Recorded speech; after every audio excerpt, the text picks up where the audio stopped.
Hello everyone, welcome to another video tutorial for the ukulele. Today we're going to explore the parts of the ukulele, okay? So let's get started. We're going to start with a very obvious part of the ukulele. It's the body of the ukulele. We have the front side, we have the back, and we have the sides. The front side is where you can find your soundboard. This is also where your sound hole is. It's very important because the body of your ukulele amplifies the sound of your strings as you strum the strings. On the front you'll find the saddle and the bridge. This is where you tie the strings of your ukulele. And then the next part is the neck of a ukulele. This is where you'll find the fretboard. The fretboard is on the front side.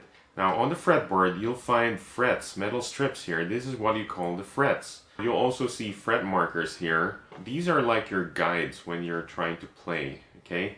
You can treat the fretboards like boundaries where to put your fingers. You fret them inside, in between the frets. Next one is the nut. This is the other side, the opposite side of your saddle and bridge. This is where your strings are resting and it holds the string in place so it doesn't wobble or it doesn't go out of place when you're strumming it. So next is the head of your ukulele. This is where you find your tuning pegs. You have 4 tuning pegs because you have 4 strings, okay? Now, this is where you wrap your strings so you can tune it higher or lower. So this is what it looks like behind, at the back of the head. You see the whole shape of the tuning pegs.